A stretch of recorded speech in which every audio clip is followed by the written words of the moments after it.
everyone, welcome back to What the Fertility. Today we have Alease the Embryologist on with us. She has over 150,000 followers on TikTok and is passionate about fertility education. We are excited you're on with us and to share your knowledge on IVF and especially all the lab education and everything you do in the lab. So thanks for being on with us. Yeah, thank you so much for having me. I so appreciate it. It's always fun to chat. I love chatting with anyone in the fertility space because Yeah, the passion really shows. I think for everyone, sure. if you're a part of the community or a professional in the community, there's a lot of passion there all around. So it's always a good time. No, Yeah, for sure. absolutely. I see that it looks like you're in the clinic right now with your sperm and egg in the, in the I background. am. I love So it. I am in a training lab right now. So this is not a clinical lab. But yeah, we've got this is our andrology lab. So this is where we process all the sperm. So we've got like our centrifuge, we've got an incubator and some fun artwork on the wall. I love it. Um, I this is love it. where So I how film a did lot of my you, videos. embryologist, like that's not something that like you go to school and people are like, I want to be an embryologist. Like, how did you get into this? Okay, yeah. So what's funny is students are just now messaging me online and being like, I'm going to school because I want to be an embryologist. But I think all of the embryologists in the field right now, they didn't know about this when they started undergrad. So my background is in genetics. I did my bachelor's degree in genetics. I got a minor in biotech. And honestly, I kind of stumbled across this field as I think a lot of embryologists right now did. So I knew what I really wanted out of a job, and then I knew there were some things I didn't want to do. Like I was not going to med school. I was not going to graduate school. Like I was done with school. I was Yeah. broke. I was burned out. Like I needed a career. I was ready to like jump into something. And I really had an interest in women's health. I liked the lab, but I didn't really like research. Again, I didn't want to go to PA school or med school or anything like that. And so I just did some research and like, how can I take the things that I like and turn it into a career? And eventually I stumbled across embryology. And there really isn't like, do these things and you'll be an embryologist. It was kind of vague on like how you become one. So I decided to reach out to the clinics in my area. And at the time, there were 5 clinics. So there's a lot. And I said, hey, can I shadow you? Can you talk to me about what you do and how you got into it? And only one clinic got back to me. Oh my uh, gosh. I know. I was like, thank goodness one of them did, because that's Yeah. what started my career. Like, I think about it all the time. The embryologist there, if she hadn't responded to my email, like, I don't know where I'd be right now, but Wow. it worked out. I shadowed there for a little bit. I worked part time in my last semester of undergrad, and then there was a little luck involved. So the andrologist at the time was moving to Australia, and I'm in the US, so that was a big move. So they needed someone. So the timing worked out really well. Like as I was graduating, she was moving. So stepped into that role, did all of my training on the job, and 6 years later, a little over 6 years later, I'm still here. So it worked out. Wow. Wow. And so 6 years ago or ish, was that an IVF clinic, a fertility? Like, what is the, Yeah, so it was a for you can call it either IVF clinic, yeah, fertility fertility clinic. clinic. Definitely should Yeah. not call that an IVF clinic. You know what I mean? Yeah, I get you. Yeah, and then I reached out to the lab. Like I don't even know if I had a contact. I just went to their like website and hit the contact us and I filled out the little form. That's Oh, awesome. Those that's are the so best fun. stories. And those are the Yeah. people that like people like me on the administrative side get, and they're like, oh yeah, this girl really wants the He job. wants it. Yeah, Yeah, which is because what I you wanted want to learn. ultimately. I Yeah. was like, I want to Absolutely. learn. It So shows your initiative. Why not? Instagram, like it's so neat. So okay, so you're in the field now, you do that as a profession. At what point did you kind of turn into like fertility advocate? Like was it after a couple of years doing it? Because your Instagram is so educational, and Amanda and I understand how sure you can do that for a living, but then to like make it something that you're doing to educate others, it's like another full-time job. It is. I'm so glad 100%. you'll recognize that. It is. It's a whole nother job. So really that came out of a little bit of frustration on my side, as well as a little um passion project, I guess. So at the time, I was really one of the only full-time people in the lab. So I was the person fielding all of the questions. And I would get the same 3 questions a day. And I'm like, if someone asks me about embryo grading one more time, like I cannot explain this again. And I was like, all right, let me create an Instagram or something that I could refer people to get that information without me having to explain it over and over on the phone.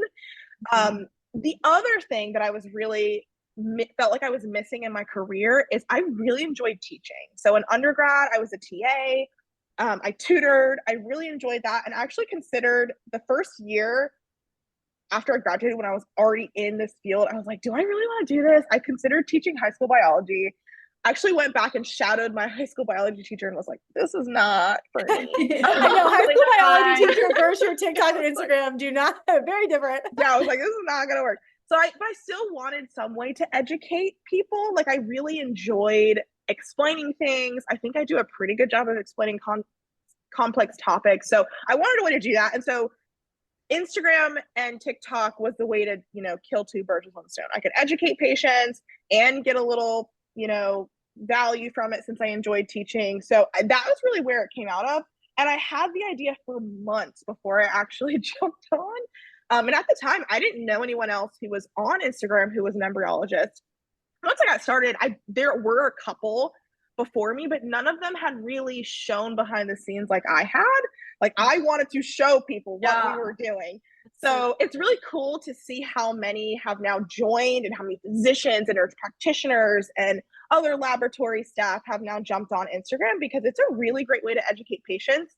And they're starting to realize that it's not like it can be professional. It's not like, Yes. Absolutely. Like my favorite, and again, like I had just kind of got onto your Instagram just today, but like I love how you do like most commonly asked questions. And I was kind of scrolling through there and I'm like, wow, that's it is like a really common question, but it's also like one of my favorite ones. And I didn't actually have my volume up to hear the answer, but like how common is it that like the embryo gets stuck in the tube? And like, that's so cool. Wild things, but legit probably happen more often than we think. Well, Like, I actually want to ask you this one. So we had a guest on just a few weeks ago where it was this beautiful story of how she ends up with twins. And it was the last two embryos and they were like frozen in the same stick. That's not the right term. On the same straw. Yeah. Yes. And she's like, I have no idea why they decided to do that, but they did. And out of like all 6 of my embryos, it was the only 2 that took. And it was so why, okay, maybe we could start there. Yeah. So if a patient is doing PGT testing, which is pre-implantation genetic testing, most of the time for aneuploidy. So it catches things like trisomy 21, which is Down syndrome, trisomy 13, trisomy 18, so on and so forth. We have to actually freeze the embryos 1 per straw, because that's the only way to keep up with them. If we freeze 2 together and 1 is normal and 1 is abnormal, we can't visually tell which one is which. one is which. So when we do that testing, they have to be frozen separately. But when we don't do that testing, a lot of patients are like, we don't really need the testing. We're younger. We're not going to do it, which is completely fine and very normal. Typically at some number, there's a number that the clinic has in their mind that if a patient has more than this many embryos, after X number, we're going to freeze them to a straw.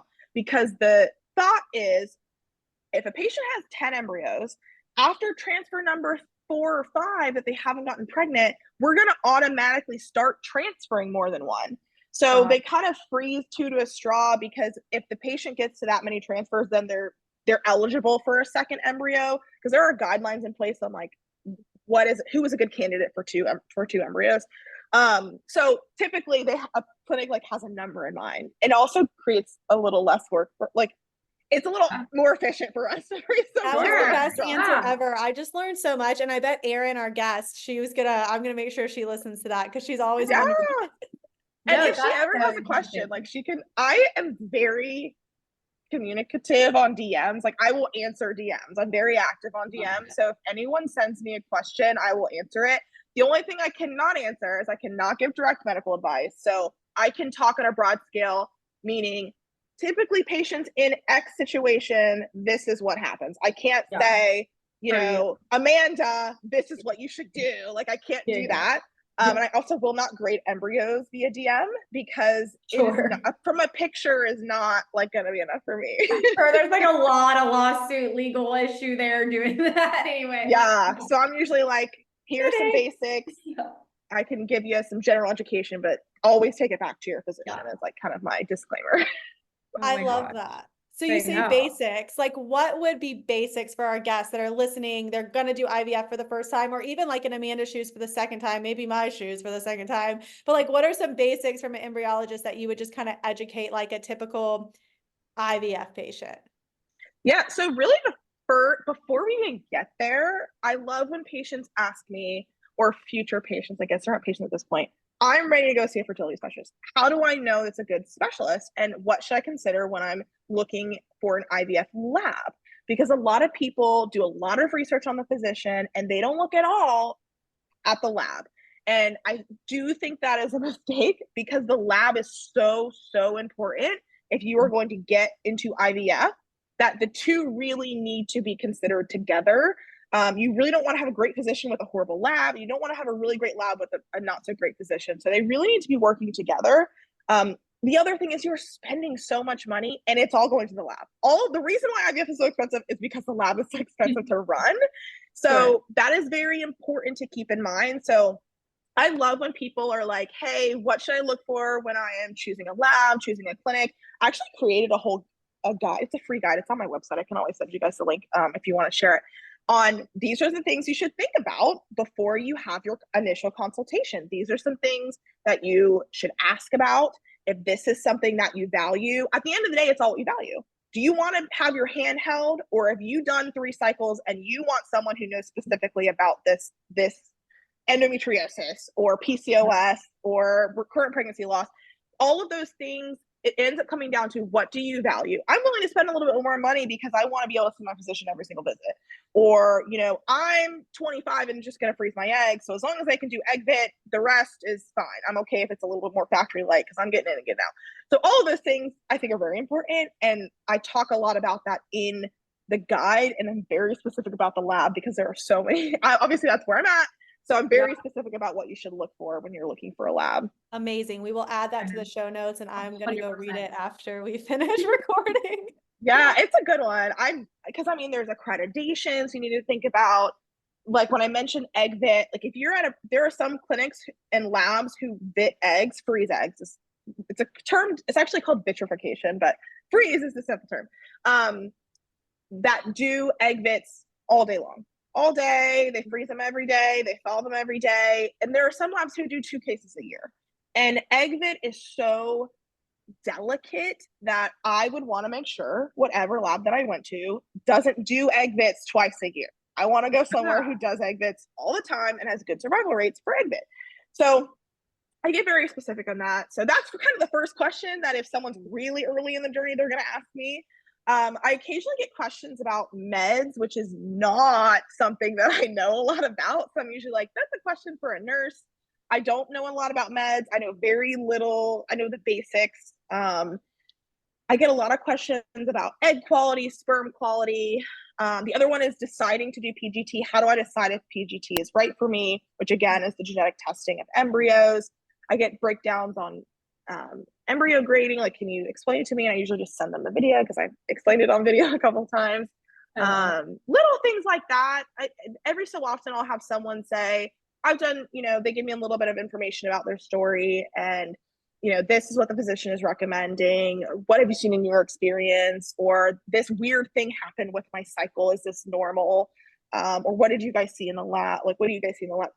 Sometimes they get a little more specific about questions, but overall, those are kind of the big ones that I get often. No, that's so helpful, especially like about the lab portion. Like I would never, obviously I've been in this now for years and I never once even thought to look at the lab, and not like anything against the lab, but like I just am Googling like, okay, best clinics in Charlotte. Like, and I didn't even look at, but it makes so much sense. Like you guys are the ones that are literally have like, goes in your hand. Like, so. And there are things that you don't think about. So everything, they can be great on paper, but when so one thing that I like people to take note of that is not technical or on paper is the vibe in the clinic. Are people there happy? Do they look happy to go to work? Because if not, eventually that trickles down to patient care. And so if you're going in and the person at the front is always cranky or the nurse is always annoyed to take your blood, like, why would you want to go there? Like, yeah, that's so spot on. Girl. Or there's always a new person. The turnover is really high. Like that's a problem, especially in the lab. Labs are already known to be understaffed because there are so many clinics and not a lot of embryologists. So if your lab is understaffed, like that's a huge problem. And so those questions that you have on your PDF or your that patient should ask, is that something that the REI is required to kind of answer for them? Do they have the knowledge to answer that for them, or who should they be asking? They have the knowledge. Now, whether they want to answer that question will also tell you whether that's a good practice to go to. So if you're now, some things you have to take with a grain of salt. So success rates is a big one that I talk about in the guide, because SART is a great resource, SART.org. Most clinics report to SART because we have to report all of our cycles to the CDC. And SART makes it really easy to do that. SART also does data analytics on the information that we send. So you're able to get success rates, likelihood of twins based on this practice, like how often are they transferring two embryos, pregnancy rates for patients over 40, all sorts of stuff, donor cycle rates. But with that, there are a lot of nuances that I think patients don't see, because there's a lot of math that goes on how they calculate those cycles. And what I always tell people is, just because a clinic has a lower success rate doesn't mean that they're not a good clinic, because oftentimes the better clinics are taking the hardest cases where patients have had 3 failed cycles somewhere else, and they're taking on that patient. So that's one that I always say to take with a grain of salt. But if you're having a conversation with your physician and they're really tight-lipped about everything, that means they, one, either don't know, or 2, they don't want to share. And so why is that? Now, it could be they may say, hey, this is a conversation for another day. Let's talk about this now, and let's schedule a consultation to talk about your concerns specifically. I have also heard of instances where patients will be able to schedule calls or have a quick conversation with the lab director, where the lab director is in on a call with the physician and the patient to talk a little bit more in depth. I mean, some of the surface level stuff, physicians should be able to answer, like some of the questions that I talk about. That's a great suggestion, like a lab director. I know this was something that I did look into when I was doing it, just because I work in healthcare, so I understand the connectivity. And my RE walked my husband and I through the lab. He was like, come back and check it out. Do you want to talk to anybody? Another thing that I learned too, and you briefly mentioned on it, is actually the clinic that is next door to your other clinic that has a lower success rate, they may not have BMI restrictions. I'm a reoccurrent pregnancy loss, right? So clinic A that has a 90 whatever success rate may not take me to keep their success rate high. And so I definitely learned, to your point, take it with a grain of salt. Don't just go to this one clinic that has a 4% higher success rate. It means they're taking different clients likely. Yep. There is a clinic in my area that will not take patients over a certain BMI. And they have a great success rate, but they're very strict on who they take. So it's just something really important to think about, that I don't think most patients think about some of these things before they go in. And I don't blame them. They don't want to be there. Like, they were pregnant 2 years ago. They don't want to come into the clinic. But I think in the long run, it saves them a little frustration if they go through multiple cycles and then they're like, this isn't working. I'm not liking my practice. I need to move on. So if you do the due diligence on the front end, you may have a better experience at the practice that you choose. And it's also a huge red flag to me if you tell a physician you're looking for a second opinion and they're really offended by that. They should want the best for their patient. And there are a lot of physicians that have very specific niches within the specialty. So like, I'm a fertility specialist, but I really work with a lot of endometriosis patients, versus my colleague at this other practice is really big on patients with recurrent pregnancy loss. And I don't think there's anything wrong with saying, hey, I really have loved working with you. I'd love to, get a second opinion from someone else. And if they're like, well, don't come back. Why, I guess okay, bye. Red flag. It's like, okay, bye. I won't come back. Like, why would I want to work with someone who doesn't want to collaborate with others who may know something different from them? For sure. Yeah. It's all good things. Oh my God. Everything you've said so far is amazing. So I've been through this process before. I've been through 2 rounds of IVF and gone through, obviously I had embryos both times, and all of them were abnormal. So I want to talk to you about, not obviously me specifically, but I know obviously a lot of people who listen to us have been in the same situation. that have had like abnormal embryos, especially when I was like so young. I was 25 at the time. Yeah, that's shocking, honestly. Yeah. That's very shocking. And so I was like recommended that I don't do PGS testing or anything because of how young I was. And they looked great, like on paper, everything like looked good. And then they were sent off, and obviously all of them were abnormal. So if we could just like chat a little bit about like what that looks like on like your end of like, you know, day 1, day 3, day 5, day 6, like if embryos make it to day 7, like just the differences of like that kind of stuff, if you don't mind like kind of walking us through it. Yeah, absolutely. Well, that I will say that's very uncommon at such a young age to have so many abnormal. Most, just for people who are listening who may not be as familiar with genetic testing, most patients who are doing genetic testing, we have concerns of higher abnormalities when they're 35 or older because our body is not as good at correcting genetic abnormalities when we create eggs in our body at that age. So we see a lot higher rates of genetic abnormalities. So for Amanda, who did this at 25, for her to have so many abnormals is really uncommon. So I just wanted to explain that to people who may not understand. Sorry guys, it's just me. It's okay. Goodness. Because you had what? You had like eight embryos come back, right? I had 5 in the first round, 4 in the second round, and I never had a healthy embryo. So we wound up doing embryo adoption. But yeah, so we never got genetically. Do you mind if I ask a couple questions? Like if you don't want to share the story, this is like I love this. So was there a common abnormality or were they all different? All different. Okay, because I'm thinking sometimes it was like multiple different things. So like I had texted it to Kat the other day. We were chatting about it. You did. I think I can't remember what it was, 16. But like it was 2 that repeated. I think it was 2. Oh, where are those balloons coming from? But like I think it was like I don't even remember now. I mean, but they were like different. But yeah, it was like chromosome 10, 14, 16. Okay, and did y'all have a diagnosis when you came in okay, did you have recurrent pregnancy loss?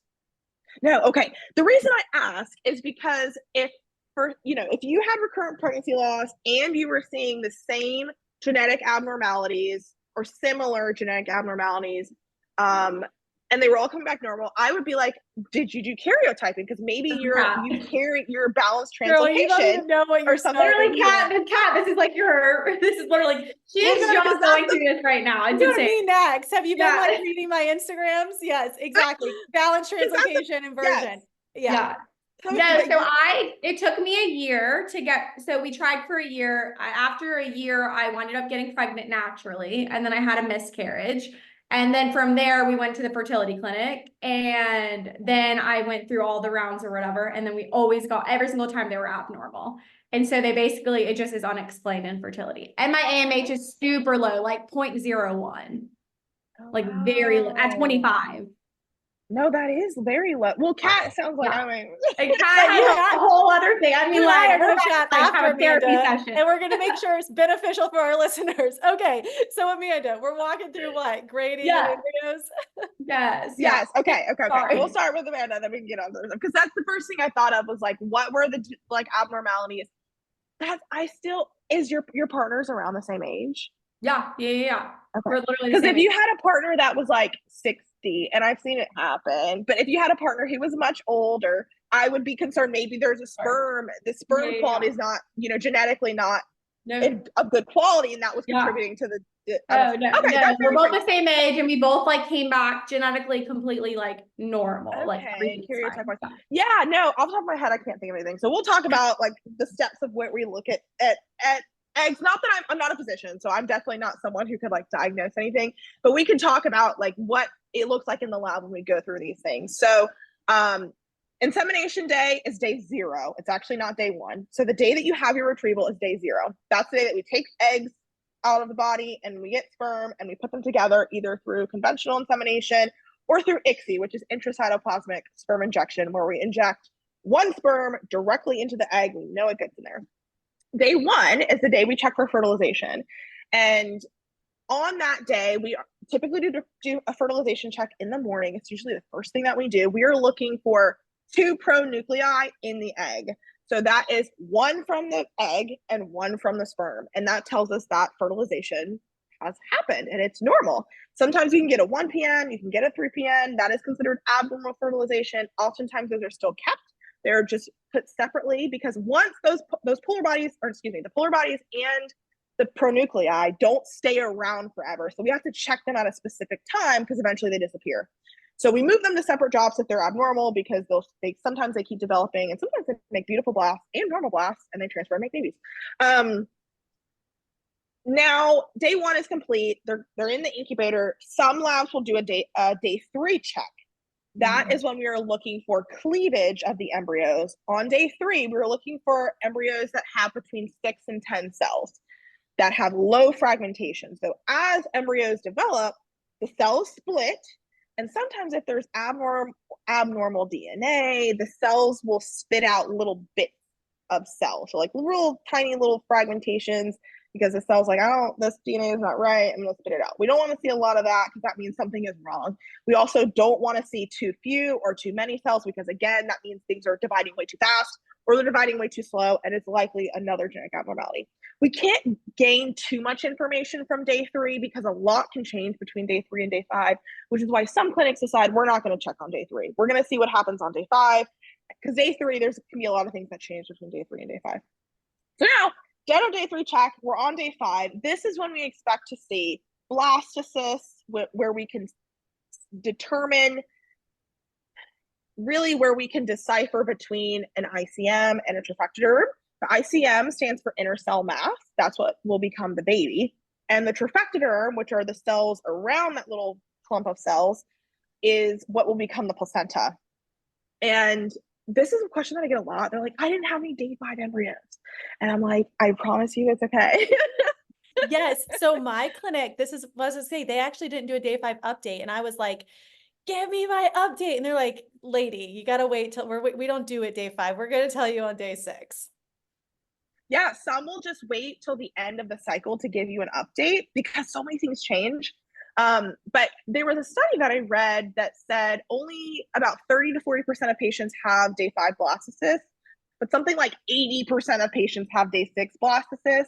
And it very much depends on how the lab runs their cycles and what their philosophy is on when they're going to freeze things. Because just because you didn't have anything frozen on day 5 didn't mean you didn't have blastocysts on day 5. If you were doing PGT, PGT and your blast is too early to biopsy, they will leave it to day 6, even though it is a blastocyst on day 5. That's what they told me. Yes. Okay. Good. That's correct information. Not that I would say wrong information, but that is what I walked through. It just validates that yes, what they're saying is correct. So when the embryos are too early, the cells are really plump. Like it's hard to describe, but visually we can see they're very plump and they look real cute. But to do a biopsy at that stage, those cells are much more likely to break and burst and be damaged when we do the biopsy. Because when we do a biopsy, we are taking 5 to 7 cells from the trophectoderm and sending those cells off for testing. So if the cells aren't really hardy and developed and there are only a few cells, then we don't feel comfortable doing a biopsy. So oftentimes patients have stuff on day 5 that we would transfer or we would freeze, but are not ready to be biopsied. So we push them to another day. So that happens. Can I ask you a personal question? So if you had all the knowledge that you had in terms of PGT testing and biopsying and the danger of it, is that something that you would choose to do for you or somebody in your family? Is it that like dangerous or? So in terms of risk, the risk is actually very low. So I don't want to make it sound like doing an embryo biopsy has a really high risk of damaging the embryo. My reasoning, some of the things that I walk patients through in terms of decision-making is not necessarily about the risk of the damage of the embryo. Now the risk isn't 0. The risk is there. It can happen. You can damage an embryo. You can kill an embryo. It's very low. Biopsy is one of the last thing embryologists learn how to do. And no one is practicing on patient samples here. So once embryologists are signed off to do a biopsy, they're very well trained at this point. But again, the risk is not 0. What I take into consideration more when I'm talking to a patient about deciding whether PGT is right for them, Some medical history is important, which I don't really get into because I'm not a physician. Age is one. So there's an interesting study that came out that we actually talked to the students about here. I train embryologists, so we talked to them about a lot of different things. PGT does not really increase the chance of pregnancy for patients of a certain demographic. If you're under the age of 35, you don't have recurrent pregnancy loss, you're generally healthy, it can help us in choosing an embryo for transfer, but it doesn't increase pregnancy rates. Really, we see the difference in pregnancy rates for patients that are older. It does improve pregnancy rates for them, but for other patient demographics, it really doesn't. And there are a lot of limitations of PGT that people don't realize. So it is not a perfect science. There are a lot of things that limit what we know. We are testing 5 to 7 cells from an embryo that has 100 or 150 cells. We're testing the placenta. We're not testing the ICM, which is what becomes the baby. So there, and I won't even get into mosaicism because that's a whole other thing. There are so many things. There are so many things. We're also not amplifying everything. Like, we're amplifying 20% of the genome. We're not amplifying all of it. There are so many limitations. I only learned these in the last year because I now do some consulting for a PGT company. So there are a lot of limitations. And so I think patients don't always understand that. But there are some things that are not technical that I think are worth considering when you're considering PGT. Is it going to give you peace of mind? Even if you know there are limitations, is it going to give you peace of mind? Then it's worth it. Like, if you're going to wonder, what if I had done this? What if I had done that? If that's going to give you peace of mind, I'm all for it. If it's something you can afford and it's going to give you peace of mind, that is valuable in itself. Absolutely. Sure. I mean, and for me, it was obviously worth it. Yeah, because Amanda would still be transferring embryos over there. Exactly. Yeah. It's true. It's true. Yeah. And there are a lot of great studies coming out. There is a great genetic counselor on Instagram. Her name is Megan. Her Instagram is DNAID, so DNAIDE. Fantastic information on the specifics of PGT, because I can get into a little bit, but she knows the genetics because she's a genetic counselor. She's got great webinars, great classes that she runs, especially about mosaic embryos. She's a great person to follow. She's very nice and so informative. She's got really great content. So definitely recommend checking her page out if you're wanting to learn more about genetics and PGT testing, because it can get really complicated really quick. Yeah. Okay. I did not mean to derail at all, and we'll get into kind of my current situation later, so you'll understand where all this is coming from. But okay, that's perfect. I need to follow her. So we're at day 5 or 6, and you guys we're at day 5 or 6. Biopsy. Yeah, we've checked your embryos. We typically check embryos at the beginning of the day, and then based on whatever the patient's orders are, meaning are they doing biopsy, or are they doing a fresh transfer, are they just freezing, we're doing whatever those things are. And depending on the practice, you may get a report every single day, so day 5, 6, and day 7, or they may wait till the end of whatever we're going to do on day 5, 6, or 7 has been done for all of the days. So it very much depends. And I think people also don't realize, this is maybe a little off topic, but you guys probably know how long it takes to go from consultation to the end of an IVF cycle. It's months, and people don't think about that. They're like, I want, one, like I said, when they get to the consultation, they want to be pregnant 2 years ago. And 2, they want to jump in a cycle right then. And that is not, as you guys know, that is not what happens.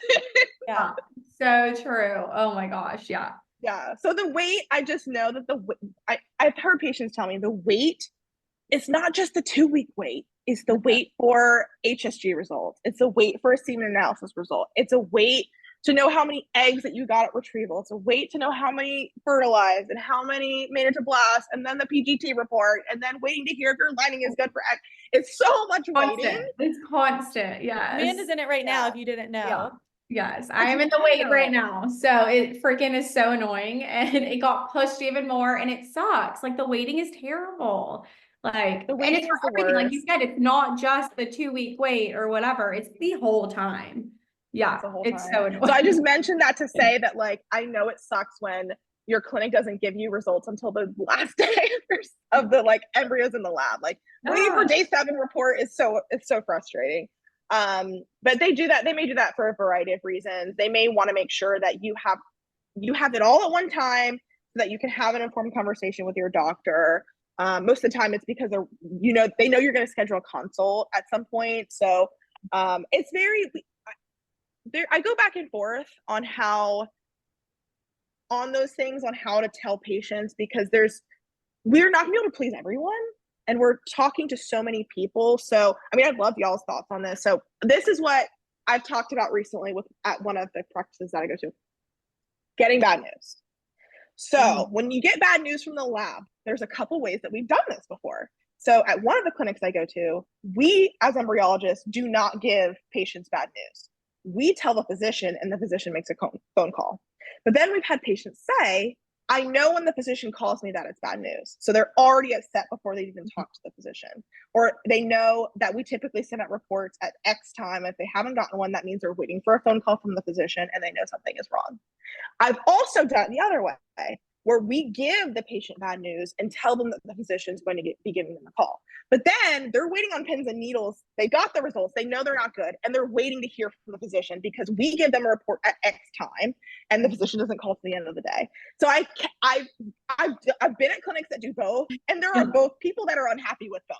I was gonna say, so I'd love to hear what y'all's. Yeah, I was gonna say, I think people are gonna be happy no matter how you do it. So it's so interesting. My experience, I actually had good news, and my physician is the one that called to tell me that.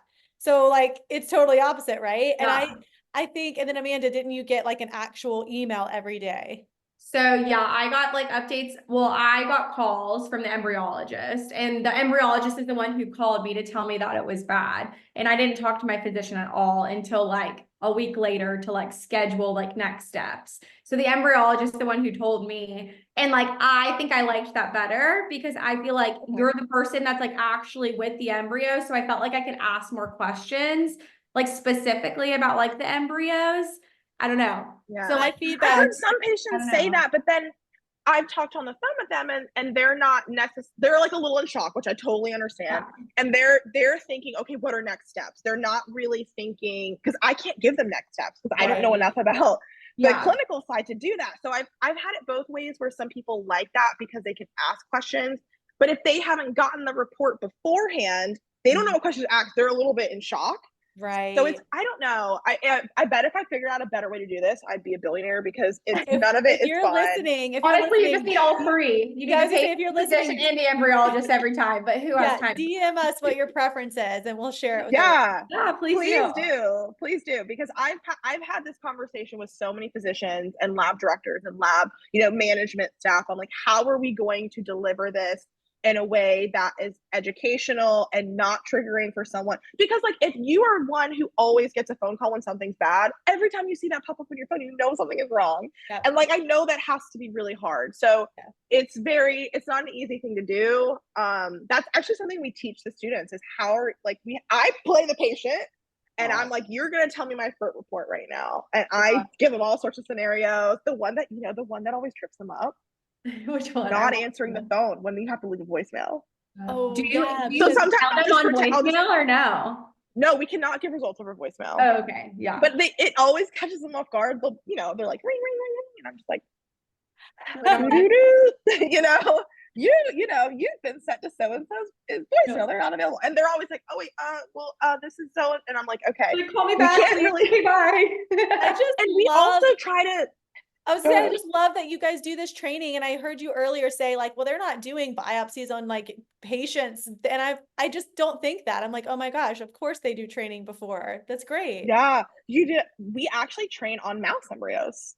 Wow. No, that is they are very similar. And you know what's funny? Some of the stuff I posted on social media is mouse embryos and no one has ever caught it. That is hilarious. Oh my gosh. Yeah. That's so funny. So one of my recent biopsy videos is on a mouse embryo. And like, unless, even for me, like sometimes it's hard to tell. You'd have to work with mouse embryos often to really know the difference. Patients never know the difference really. But they're slightly smaller, but in terms of practice, they're really great. But yeah, we do all sorts of training, and that one always trips them up because we cannot give reports over the phone. And we even try to refrain from telling people where we're from, because if someone else is listening to their voicemail and they haven't disclosed with their family that they're doing IVF, like we don't want to be the ones to like spill the beans on what they're doing. Right. So I usually say, hi, this is Alease from the lab. Can you give me a call back? Because that could be any lab. Yeah, Right. no, I I mean, love yeah, that. you can be anything. That's so true. That's such a So good we try not to point. say, oh, this is so and so from fertility clinic XYZ. Like, Yeah. you know. Okay, Elise, I I feel know like now. I don't say I feel like this is a good time to give you my like trump card. Yeah. Okay. Yeah. Okay. Hers is more wild, I feel like. So I'll try to like make it as generalized as I can, but it's not generalized. So I have recurrent pregnancy loss. I had 6 miscarriages. Hold on. I had 5 miscarriages. Then we went into IVF, tried it, got a normal, and we got 1 embryo. I have a normal AMH. We have nothing, everything comes back normal, 1 embryo, PGT tested normal, transferred, miscarried. Okay, like this is not going to work. I got pregnant naturally with my daughter, who's now almost 2 years old, which is awesome. Just had another miscarriage. So what is that? 7 miscarriages. So we had the Anora testing. They tested the baby. Have you heard of chromothripsis? No. Look at it. Yes. Never. Oh, Neither. yes. Okay. So neither had my genetic counselor, my MFM, my OB, my REI, or the lab Wow. director at LabCorp. They've never No, I've seen never this. heard of that. Okay, go research it. But I want to ask you, so it's not, so we had karyotyping done. The testing came back, said, this is balanced rearrangement. It is, but it's not because our karyotyping is normal. But the fetus, the embryo sample came back saying the parents Oh, needed to so be the tested. Chromosome okay. 2, chromosome 2 freaked out. And in research, it's called a catastrophic event. The first time they've ever seen this was in 2012. And the chromosome just started multiplying. So chromothripsis is like seen in cancer, where the cells are like abnormally multiplying, but they can Proliferating, be yeah, just seen. uncontrollably. Yeah, so now they in 2012, and I think it's like due to the advancement of like technology and testing, they've Mhm. started finding this in fetuses. So anyways, my husband and I are now having a high resolution karyotyping done to see if there's like a small inversion somewhere. But you had asked that question about like Amanda's losses. Are they specific to anything? So let me ask you this question. What would the chance, and maybe you don't know the answer, but I know your background is in genetics. So what would the chances be of 8 pregnancies? My daughter's normal. I've had a normal male embryo that was tested. I think we kind of talked about, well, they're not testing all the cells. The PGT tested came back normal. And then the other 4 were untested. They were just like chemical pregnancies. So what are the chances that this is my first abnormal result and it would be like balanced inversion from like a genetic standpoint? So it is much more common that if one of the parents is a carrier of a translocation or something balanced that allows them to be normal, but is when it's passed on, that creates abnormality. That is more common than what you're talking about, I think, I where know. neither parent from what you know so far. So they're retesting. Yeah. They're going to Yeah, retest and do a that's higher band resolution, which I'm like, why doesn't everybody get the higher band resolution to because start? most people don't have like structural rearrangement issues. But if you did PGT before you I knew, did. like say it does come back that you have some really microscopic thing that's creating an issue, the PGT you did wouldn't have caught that. That was the question I was Yeah, asking. I freaking knew it. I know. So that was the question I was asking you, and you are a genius to Mhm. get down to the question because I just threw a lot Yeah. at you. So PGT does not like I said, there are a lot of limitations Wow. to PGT. We are looking at certain sizes of the chromosome. So if the abnormality is smaller than what we can pick up, we won't be able to detect it. And PGT cannot detect PGTA anyway, cannot really detect balanced translocation or balanced abnormalities where the chromosomes still come out kind of the same. You Normal. have to get PGT-SR, which is for structural You did rearrangements. not do And right. that is I didn't know often, this. yeah, so that is and the reason we can do that is because we use markers from you and your partner to create probes to detect something that specific. So we have to use your own DNA to be able to detect it in an embryo. So that's why things like small abnormalities we cannot detect in PGT if we haven't created a marker specifically to find it. So essentially what the probe does is it like searches the genome for that abnormality. But if we don't have a probe, which we don't have in PGTA, it's not going to find that, especially if it's very small. So there's a lot of limitations to PGT, and I'm sure Megan, y'all should have her on your podcast because she knows all this way more than I do. She is a genius when it comes to genetic testing. I'm hopefully not butchering this. So if Megan, if you listen to this, if you have her on and she's looking at it, take her word for it because she knows more than I do. But in general, that's the gist. So if something comes back in your testing that something is abnormal, we would then the genetic testing company would then create markers specifically to your genetic abnormality and be able to test it in your embryo. That sounds That's expensive. what we do for It is not cheap, unfortunately. It is not cheap. It is not cheap. The probe creation and just to create the probes, this is before you test any embryos, is $3,000 to $5,000. Oh my God. Then, the high res karyotypes like $4,000 each. Yeah, it's not cheap. And then the testing for each embryo is a little bit more expensive than traditional PGTA testing. But that's the same process we do for patients with like sickle cell, or where both parents are the carriers of something like cystic fibrosis, SMA. We have to, because certain genetic disorders, like you can have a couple things different, but it will present the same in people. So like you could have a DNA of like GATT and that equals sickle cell, but you could have GATA and that also is sickle cell. Megan, like I said, Megan's gonna explain this much better, but you have to create specific probes to your specific DNA, and that's not cheap. Great. I think this was definitely more educational than just to me too, because I think Amanda kept asking me, well, how did you have a normal embryo? And I'm like, I don't know. I don't think, like, maybe and we both said maybe it wasn't. It's possible that it wasn't. I mean, and it's not that. So this is the thing that I think people don't understand. It's not that the genetic testing they're doing is inaccurate. Right. Their test is very accurate. They just can't test for everything. Right. 100%. Right. Well, yeah, because that's not. So for what it tests, so what it tests for is very accurate. It's just there are a lot of holes in the testing.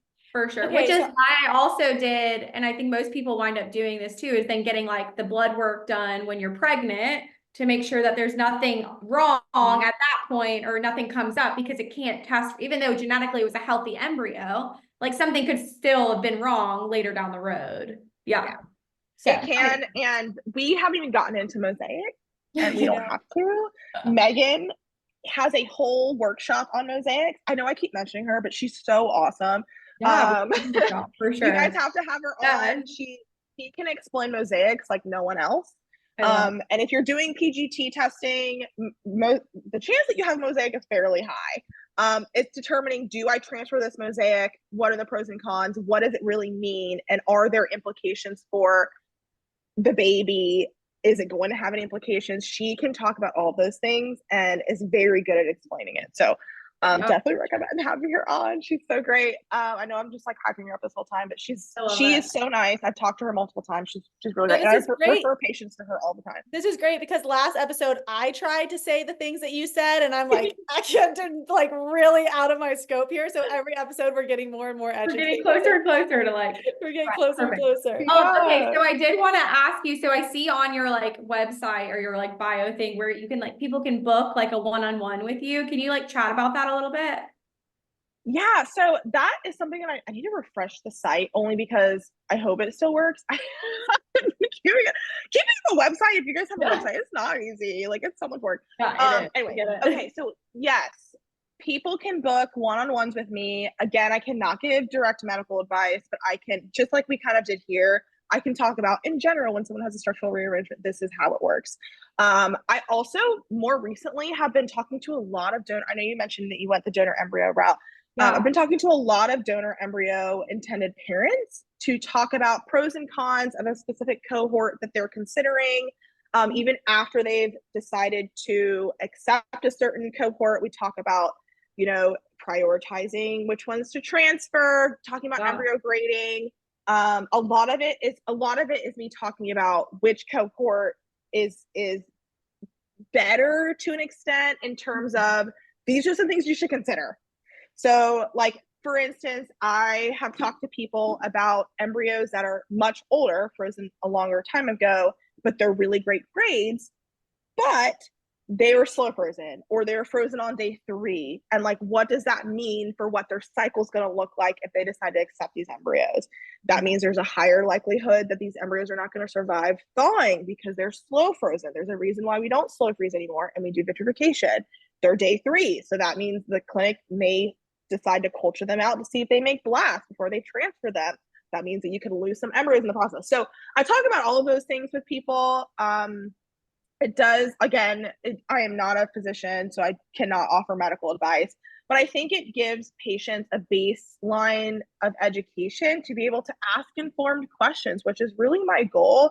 You don't know what you don't know. And so if you don't have a baseline, you don't even know what to ask.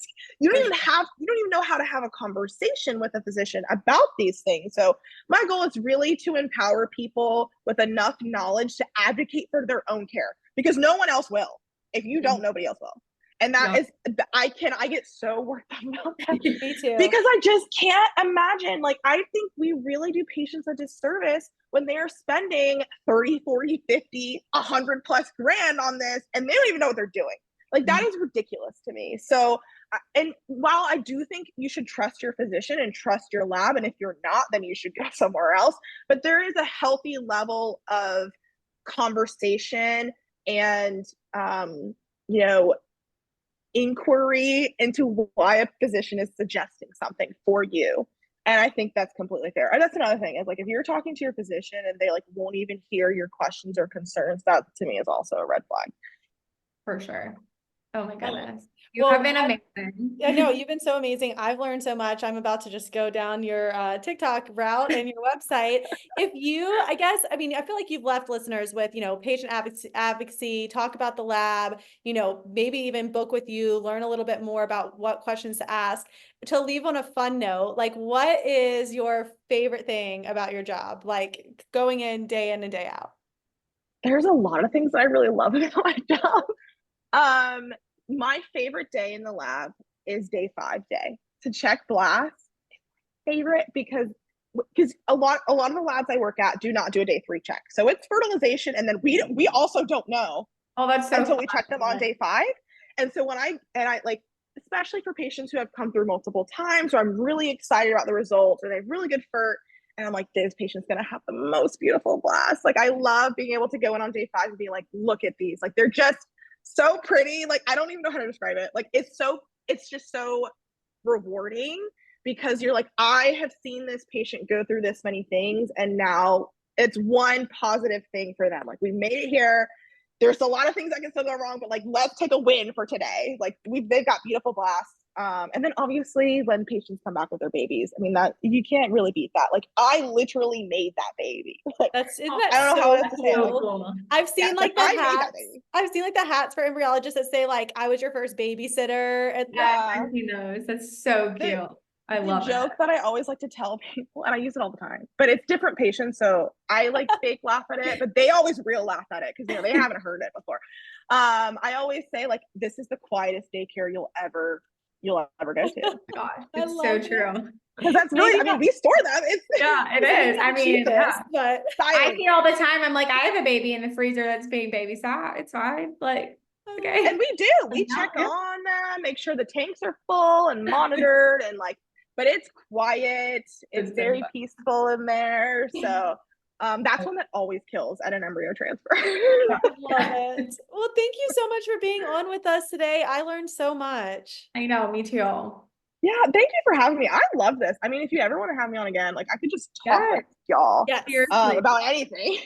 Absolutely. So fun. I know why Charlotte loves y'all so much. Oh, she's so sweet. I know. I love her. It's so so one of the, for y'all who don't know, one of the students here at Art Lab where I'm training knows these 2 lovely ladies and loves their podcast. And she was the one who was like, you have to get on their podcast. Charlotte is so lovely. I've been loving getting to know her and training her, so she'll make a fantastic embryologist. Well, I hope too what this episode does is give other, like, maybe people are listening that are a little bit younger and just like getting like, like some preventative information, and they're like, oh, this is a career. Because I truly like, as I work in women's health, but not like the genetic side. And as I learn more, I'm like, I could really enjoyed doing that. And so I hope it just You gives could, other there's still people- time. There's I still know. time. It's so There's cool. still time. But I hope it gives other people, just the idea of like, this is a really good, I mean, you have to be extremely smart to do it, but it's just a really cool field. And I personally am learning more and more about it, most specifically the last couple of weeks. So it was really good timing for me to chat with you.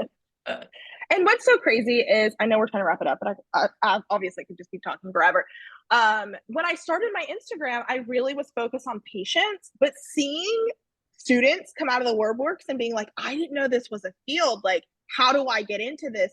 Half of my DMs are that, which is not what I expected. Yeah. But going places and then being like, I know, like, I'm in this field because I saw your video, and I was like, oh my God, that's so That's crazy. awesome. That's That is almost just awesome. as sweet as making a baby. That's pretty It is. cool. It really is. I'm like, wow, like, that is so flattering for someone to be like, Yeah. oh, I found this because of you. Like, that's so great. So Okay, so perfect. Can you share your Instagram handle real quick, and we'll make sure it's all linked in the show notes for listeners to go see, but verbally, what is it? yeah, it's on Instagram and TikTok. It's just at Alease The Embryologist. And like I said, you can send me DMs. I will definitely answer.